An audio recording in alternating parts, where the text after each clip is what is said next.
Hello students, welcome to RSD online classes. स्वागत है आप सभी का हमारे इस YouTube channel RSD online classes में। असाइनमेंट के सोल्यूशन की सीरीज़ को कंटिन्यू करते हुए आज मैं आप लोगों के लिए लेकर के आया हूँ कक्षा 11वीं। विषय है भौतिकी और माह अक्टूबर का पाक्षिक मूल्यांकन। तो आइए शुरू करते हैं। सबसे पहला जो सवाल दिया हुआ है आपको वो है कोणीय संवेग किसे कहते हैं, इसका मात्रक लिखिए। तो उत्तर हो जाएगा कोणीय संवेग क्या होता है, जब कोई पिंड किसी अक्ष के परितः घूम रहा है अर्थात घूर्णन गति कर रहा है तो उस पिंड के कणों के रेखीय संवेगों के आघूर्ण का योग उस पिंड का उस अक्ष के परितः कोणीय संवेग कहलाता है। इसका मात्रक क्या हो जाएगा, जूल सेकंड या फिर kilogram metre square second inverse. ठीक है। नेक्स्ट क्वेश्चन है, प्रश्न 2 है, जल पंप हत्था लंबा होता है, इसका कारण लिखिए। तो जल पंप के हत्थे पर लगने वाला बल तथा पंप के ऊपर लगने वाला बल दोनों विपरीत दिशा में कार्यरत होते हैं। इस प्रकार एक बल युग्म बनता है तथा हत्था इस युग्म के बीच की क्रिया रेखा का निर्माण करता है। अतः बल युग्म आघूर्ण होगा tau is equal to F cross D. इस सूत्र से स्पष्ट है कि हत्थे की लंबाई बढ़ाकर बल आघूर्ण बढ़ाया जा सकता है, जिससे हैंडपंप से जल आसानी से बाहर आ सकता है। प्रश्न 3 है, बल आघूर्ण को परिभाषित करिए, इसका विमेय सूत्र लिखिए। तो उत्तर हो जाएगा आरोपित बल के परिमाण और घूर्णन अक्ष से बल की क्रिया रेखा के लंबवत दूरी के गुणनफल को बल आघूर्ण कहते हैं। अतः बल आघूर्ण क्या हो जाएगा, बल गुणित घूर्णन अक्ष से लंबवत दूरी। फॉर्मूला हो जाएगा tau is equal to F cross D. विमेय सूत्र हो जाएगा M L square T to the power -2। प्रश्न 4 है, दो बराबर द्रव्यमान के कणों का द्रव्यमान कहाँ होता है। तो दो बराबर द्रव्यमान के कणों का द्रव्यमान उन दोनों कणों को जोड़ने वाली रेखा के ठीक मध्य में होता है। ठीक है। अगला सवाल है, गुरुत्वीय त्वरण जी का क्या अभिप्राय है। तो गुरुत्व के कारण किसी वस्तु में उत्पन्न त्वरण को गुरुत्वीय त्वरण कहते हैं, या स्वतंत्रता पूर्वक ऊपर से नीचे गिरते हुए वस्तु के वेग में हुए परिवर्तन की दर को गुरुत्वीय त्वरण कहते हैं। प्रश्न 6 क्या हो जाएगा, पृथ्वी तल पर किसी वस्तु का भार कहाँ पर सर्वाधिक होगा। तो उत्तर हो जाएगा ध्रुवों पर किसी वस्तु का भार सर्वाधिक होगा।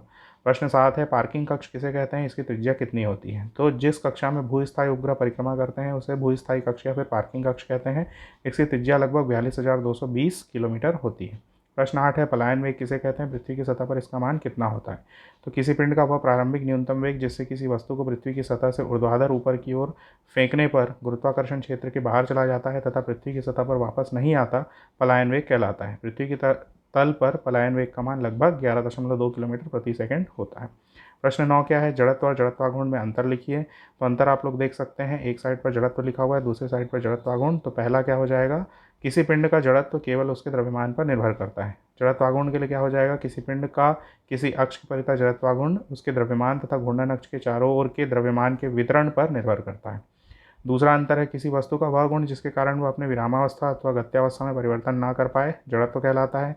किसी पिंड का जड़त्वाघूर्ण उसके द्रव्यमान तथा घूर्णन अक्ष से दूरी के वर्ग के गुणनफल के बराबर होता है। ठीक है। प्रश्न 10 क्या है, तुल्यकालिक उपग्रह किसे कहते हैं, इसका परिभ्रमण काल कितना होता है। उत्तर हो जाएगा ऐसा उपग्रह जो पृथ्वी के अक्ष के लंबवत तल में पूर्व से पश्चिम की ओर पृथ्वी की परिक्रमा करता है तथा जिसका परिक्रमण काल पृथ्वी के परिक्रमण काल के बराबर होता है, तुल्यकालिक उपग्रह कहलाता है। इसका परिक्रमण काल 24 घंटे होता है। प्रश्न 11 क्या है, जी और स्मॉल जी में संबंध स्थापित कीजिए। तो देख लीजिए, पृथ्वी द्वारा वस्तु पर लगने वाला आकर्षण बल कितना होता है, F is equal to ji M M by R square. समीकरण नंबर 1। न्यूटन के गति के द्वितीय नियम से बल बराबर द्रव्यमान गुणित त्वरण। अब पृथ्वी द्वारा m द्रव्यमान की वस्तु पर आरोपित कितना बल होता है, F is equal to M G. ये हो जाएगा हमारा समीकरण नंबर 2। समीकरण 1 और समीकरण 2 की तुलना करने पर small M G is equal to ji M M by R square, वहाँ से स्मॉल जी की value G M by R square. अगला सवाल है, लंबवत अक्ष का प्रमेय लिखकर सिद्ध कीजिए। तो इसका कथन क्या हो जाएगा, किसी समतल पटल का उसके तल के लंबवत अक्ष के परितः जड़त्वाघूर्ण उसी तल में स्थित दो लंबवत अक्षों के परितः जड़त्वाघूर्णों के योग के बराबर होता है। ये दोनों अक्ष एक दूसरे को उस बिंदु पर काटते हैं जिसमें से होकर के लंब अक्ष गुजरती है। ठीक है। तो ये चित्र हो जाएगा, चित्र देख सकते हैं आप। चित्रानुसार यदि x अक्ष के परितः वस्तु का जड़त्वाघूर्ण Ix, y अक्ष के परितः जड़त्वाघूर्ण Iy हो तो इस प्रमेय के अनुसार z अक्ष के परितः जो पिंड का जड़त्वाघूर्ण होगा वो Iz is equal to Ix plus Iy होगा। अब इसका प्रमाण हम देख लेते हैं। मान लो समतल पटल पर कोई कण P है जिसकी x, y और z अक्ष से दूरियां क्रमशः स्मॉल x, स्मॉल y और स्मॉल r है। तब कण P का x अक्ष के परितः जड़त्वाघूर्ण कितना हो जाएगा, mx स्क्वायर, जहाँ m क्या चीज़ है, कण P का द्रव्यमान है। तो संपूर्ण पटल का x अक्ष के परितः जड़त्वाघूर्ण कितना होगा, Ix is equal to summation mx square. ये समीकरण नंबर 1 है।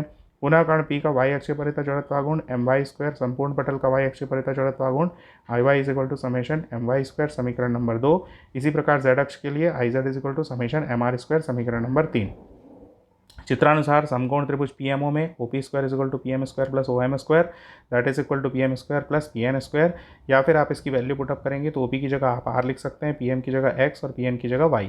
तो हो जाएगा R square is equal to X square plus Y square. इसका मतलब हुआ अगर m से दोनों पक्षों में गुणा हम कर देते हैं तो M R square is equal to M X square plus M Y square. Summation यदि दोनों पक्षों का लेते हैं तो summation M R square is equal to summation M X square plus summation M Y square. और समेशन एम आर स्क्वायर क्या होता है I Z, summation M X square होता है आई एक्स और समेशन एम वाई स्क्वायर होता है आई Y. तो सिद्ध हुआ इस प्रकार से लंबवत अक्ष प्रमेय। प्रश्न 13 है, यदि पृथ्वी की त्रिज्या अचानक आधी हो जाए लेकिन इसका माध्य घनत्व समान हो तो भार के मान में क्या प्रभाव पड़ेगा। ठीक है, तो उत्तर आप देख सकते हैं। हम जानते हैं कि पृथ्वी की सतह पर किसी वस्तु का भार पृथ्वी द्वारा उस पर लगाए गए बल के बराबर होता है। अतः गुरुत्वीय बल F equal to ji M M by R square, जहाँ आर क्या चीज़ है, पृथ्वी की त्रिज्या है। प्रश्नानुसार R dash is equal to क्या दिया हुआ है, आर बाई टू। लेकिन द्रव्यमान क्या होता है, द्रव्यमान बराबर आयतन गुणित घनत्व होता है। तो m is equal to V into rho, V आयतन है, रो घनत्व है। तो v की वैल्यू कितनी हो जाएगी, 4/3 पाई आर क्यूब। ये पृथ्वी क्योंकि गोलाकार आकृति है इसलिए इसका आयतन इतना हुआ गुणित रो।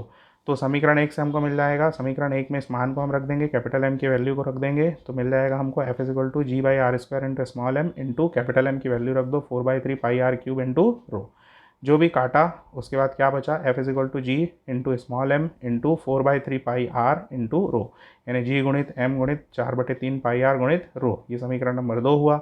माना R dash is equal to R पर गुरुत्वीय बल कितना है, F डैश है। तो इसकी वैल्यू कितनी हो जाएगी, F dash is equal to ji M dash small m upon R dash square. तो यहाँ से आप G small m upon R dash square को अलग कर लीजिए, गुणित क्या हो जाएगा, कैपिटल M की वैल्यू रख दीजिए। तो कैपिटल M डैश की वैल्यू कितनी हो जाएगी, 4/3 पाई आर डैश क्यूब रो। अब यहाँ से सिंप्लीफाई करने के बाद हमको मिल गया G M into 4/3 pi R dash rho. तो यहाँ से आप इसको और सिंप्लीफाई करेंगे, आर डैश की वैल्यू कितना दिया हुआ है, r/2 दिया हुआ है तो r/2 रख दीजिए आर डैश की वैल्यू। तो जी एम गुणित 4/3 पाई r/2 इंटू रो। ठीक है, फिर यहाँ से क्या हो जाएगा, 1/2 को हम आगे ले आएंगे, गुणित जी एम गुणित 4/3 पाई आर रो। तो ध्यान से देखेंगे तो समझ में आएगा कि ये जो राशि है वो f के बराबर है। ये हमको समीकरण 2 में दिया हुआ है। तो यहाँ से क्या मिल गया, 1/2 f। तो इसका मतलब हो गया कि f dash is equal to 1/2 f, यानी कि अगर पृथ्वी की त्रिज्या आधी कर दी जाए अचानक, ठीक है, और उसका अगर औसत जो घनत्व है वो समान बना रहे तो पृथ्वी की सतह पर लगने वाला जो भार होगा वो क्या हो जाएगा, आधा हो जाएगा। ठीक है, फिर प्रश्न क्रमांक 14 देख सकते हैं, घूर्णी गति के समीकरणों को लिखिए तथा सिद्ध कीजिए। तो प्रथम समीकरण क्या है, omega is equal to omega naught plus alpha T की व्युत्पत्ति। तो माना कोई पिंड किसी अक्ष के परितः नियत कोणीय त्वरण अल्फा से घूर्णी गति कर रहा है, उसका प्रारंभिक कोणीय वेग ओमेगा 0 तथा टी समय पश्चात कोणीय वेग ओमेगा है। अतः कोणीय त्वरण की परिभाषा से अल्फा इज इक्वल टू कोणीय वेग में परिवर्तन बटे समय अंतराल, alpha is equal to omega minus omega 0 by T, omega minus omega 0 is equal to alpha T. ठीक है, तिर्यक गुणा करने पर तो omega is equal to omega 0 plus alpha T. ये घूर्णी गति का प्रथम समीकरण है। द्वितीय समीकरण क्या हो जाएगा, theta is equal to omega 0 t plus 1/2 alpha t square की व्युत्पत्ति। तो पिंड का कोणीय वेग या प्रारंभिक कोणीय वेग क्या बोल सकते हैं हम, ओमेगा 0 है तथा टी समय पश्चात कोणीय वेग ओमेगा है। तो औसत कोणीय वेग कितना निकल जाएगा, प्रारंभिक प्लस अंतिम बटे 2, यानी ओमेगा 0 प्लस ओमेगा बटे 2। तो यहाँ से वैल्यू रख दीजिए, ओमेगा 0 प्लस ओमेगा की जगह ओमेगा 0 प्लस अल्फा टी बटे 2, और इसको हल करेंगे तो ओमेगा 0 प्लस 1/2 अल्फा टी। तो टी समय में कोणीय विस्थापन कितना हो जाएगा, थीटा इज इक्वल टू औसत कोणीय वेग गुणित समय। तो यहाँ पर वैल्यू रख दीजिए, थीटा बराबर औसत कोणीय वेग कितना निकाला है आपने, ओमेगा 0 प्लस 1/2 अल्फा टी, और गुणित समय हो जाएगा टी।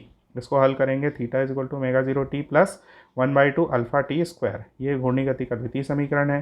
तृतीय समीकरण क्या हो जाएगा, omega square is equal to omega 0 square plus 2 alpha theta की व्युत्पत्ति। तो घूर्णी गति के प्रथम समीकरण का वर्क करने पर omega square is equal to omega 0 plus alpha t का होल स्क्वायर।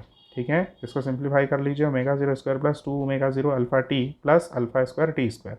तो ओमेगा 0 स्क्वायर प्लस 2 अल्फा, अब यहाँ पर वैल्यू पुटअप कर दीजिए। ठीक है, 2 अल्फा यहाँ से एक्चुअल में कॉमन निकल गया है दोनों पदों से, तो कितना हो जाएगा, ओमेगा 0 स्क्वायर प्लस 2 अल्फा यहाँ से कॉमन निकला है तो omega 0 t plus 1/2 alpha t square. ठीक है, तो omega square is equal to omega 0 square और प्लस हो जाएगा 2 अल्फा, और ये जो ब्रैकेट में वैल्यू है वो किसकी वैल्यू है, थीटा की। तो ये घूर्णी गति का तृतीय समीकरण है। प्रश्न क्रमांक 15 देख लीजिए, सिद्ध कीजिए कि पृथ्वी के केंद्र पर जी का मान 0 होता है। तो ये चित्र बन जाएगा उसके लिए। अब यदि पृथ्वी की त्रिज्या r और द्रव्यमान m है तो उसकी सतह पर गुरुत्वीय त्वरण निम्न सूत्र के द्वारा दिया जा सकता है, small g is equal to capital G M by R square. ये समीकरण नंबर 1 हो गया। चित्रानुसार बिंदु P की पृथ्वी की सतह से गहराई h हो तो बिंदु P पर गुरुत्वीय त्वरण small g dash is equal to ji M dash upon R minus h whole square. ये समीकरण नंबर 2 हो गया, जहाँ m डैश क्या है, r माइनस एच त्रिज्या के पृथ्वी का द्रव्यमान है। अतः पृथ्वी का औसत घनत्व यदि d हो तो d इज इक्वल टू पृथ्वी का द्रव्यमान बटे पृथ्वी का आयतन is equal to m/4/3 pi r cube. तो r माइनस एच त्रिज्या के पृथ्वी का द्रव्यमान बराबर कितना हो जाएगा m dash, that is equal to r minus h त्रिज्या के पृथ्वी का आयतन गुणित घनत्व।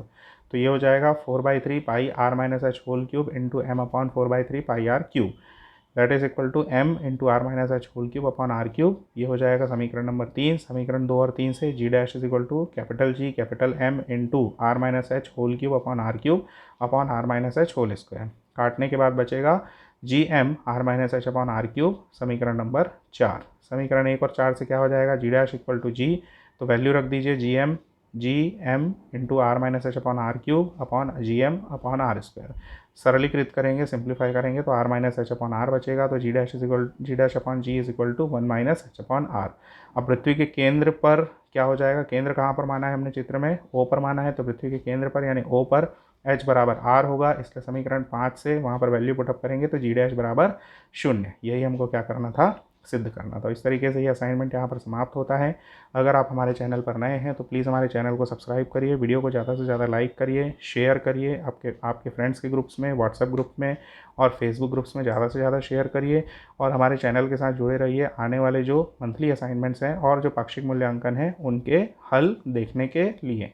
इसके अलावा भी हम फ्यूचर में बहुत सारे टॉपिक्स पर वीडियो लेक्चर्स अपलोड करने वाले हैं जो आपके लिए बहुत ही फ़ायदेमंद साबित होने वाले हैं, इसलिए हमारे चैनल के साथ जुड़े रहिए। आपका सब्सक्रिप्शन ही हमारा मोटिवेशन है। Thank you so much.